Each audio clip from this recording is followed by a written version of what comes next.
It's my life. Lazy. It's my life. Assalamualaikum warahmatullahi wabarakatuh. Halo semua, terima kasih telah menekan video ini. Dalam video ini, topik yang akan saya bahas adalah mengenai teknologi. Sebelum membahas lebih lanjut mengenai topik tersebut, ada baiknya saya memperkenalkan diri terlebih dahulu. Perkenalkan, nama saya Sipa Zahra, bisa dipanggil Sipa. Saya merupakan mahasiswa psikologi Fakultas Kedokteran dari Universitas Lambung Mangkurat. Oke, tanpa basa-basi lagi, mari kita langsung ke pembahasan dalam video ini. Pernahkah kalian membayangkan sebuah dunia virtual 3 dimensi yang mana kita bisa hidup di dalamnya? Di sana, kita bisa melakukan berbagai aktivitas seperti yang biasa kita lakukan di dunia nyata ini, seperti berbelanja, berdagang, belajar, rekreasi, dan lain sebagainya. Tentu hal itu dilakukan secara virtual. Nah, seperti itulah gambaran tentang metaverse. Apa itu metaverse? Bagi kalian yang mungkin masih asing dengan istilah metaverse, saya akan menjelaskan terlebih dahulu secara etimologi. Metaverse sendiri merupakan gabungan dari dua kata, yaitu meta yang berarti melampaui dan verse yang berarti alam semesta.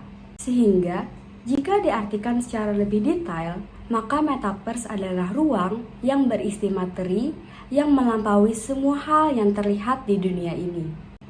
Atau penjelasan lebih mudahnya, metaverse adalah simulasi dunia nyata yang diimplementasikan ke dalam dunia maya atau secara virtual, yang mana di sana kita bisa berkumpul bareng teman, mengadakan acara, mengadakan rapat, dan lain sebagainya. Wah, menarik sekali ya kedengarannya metaverse ini. Bagaimana hal tersebut dapat terjadi? Tentu didukung oleh perangkat yang mumpuni seperti handphone atau headset dan kacamata AR atau VR, virtual reality. Nah, mengingat sepenuhnya metaverse ini menggunakan dunia AR atau 3 dimensi, maka keberadaan perangkat tersebut wajib jika ingin masuk ke metaverse. Lalu, bagaimana cara kerja metaverse? Sebagai contoh, di masa pandemi seperti sekarang, kita lebih banyak melakukan aktivitas dari rumah kan. Misalkan saat mengadakan rapat, kita seringkali berinteraksi melalui panggilan video atau aplikasi Zoom Meeting. Nah, di metaverse, kita bisa berinteraksi dengan mereka secara langsung dalam bentuk virtual.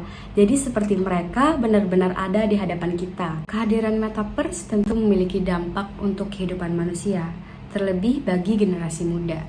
Dampak tersebut bisa jadi dampak positif, bisa jadi pula dampak negatif. Dampak positif dari adanya metaverse adalah orang-orang semakin terhubung dan memanfaatkan peluang-peluang yang ada.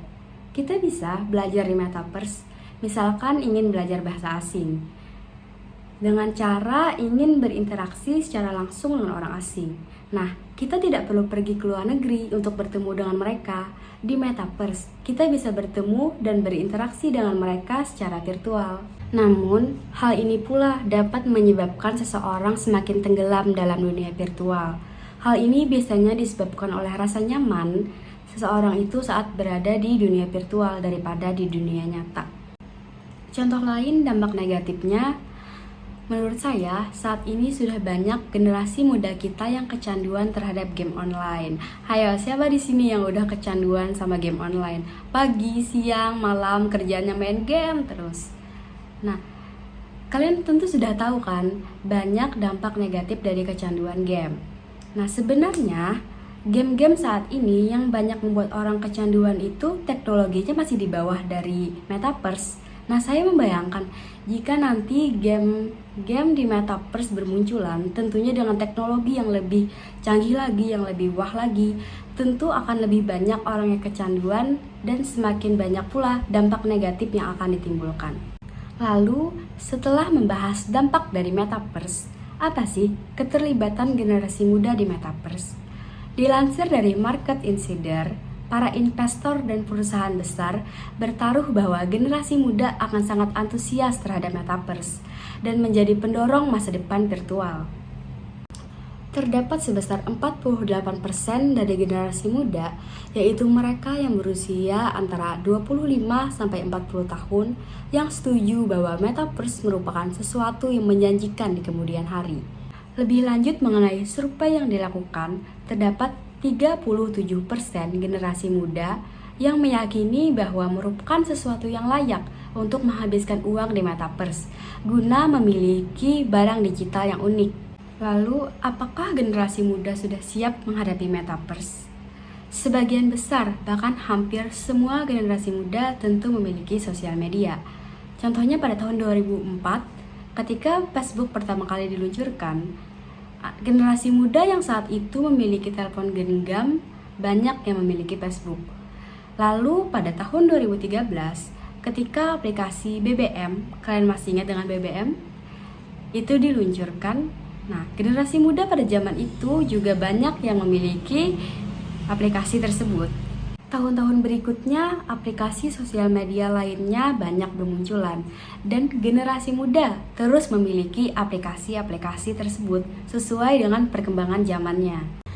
Nah, semakin lama, aplikasi-aplikasi tersebut akan memiliki teknologi yang semakin canggih pula dan anak muda akan terus menggunakan dan menikmati teknologi tersebut dari tahun ke tahun.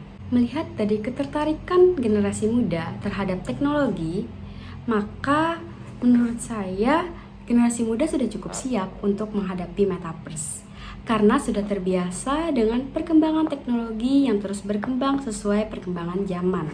Generasi muda merupakan pemeran utama dalam keberlangsungan ekosistem teknologi dan informasi di Indonesia, sehingga generasi muda adalah tonggak yang akan menguasai keberlangsungan multiverse di Indonesia. Sekian pembahasan saya mengenai metaverse. Terima kasih atas segala perhatian. Mohon maaf atas segala kesalahan. Burung dara Bunuk Cendrawasih. Cari dulu di Papua. Cukup sekian, terima kasih.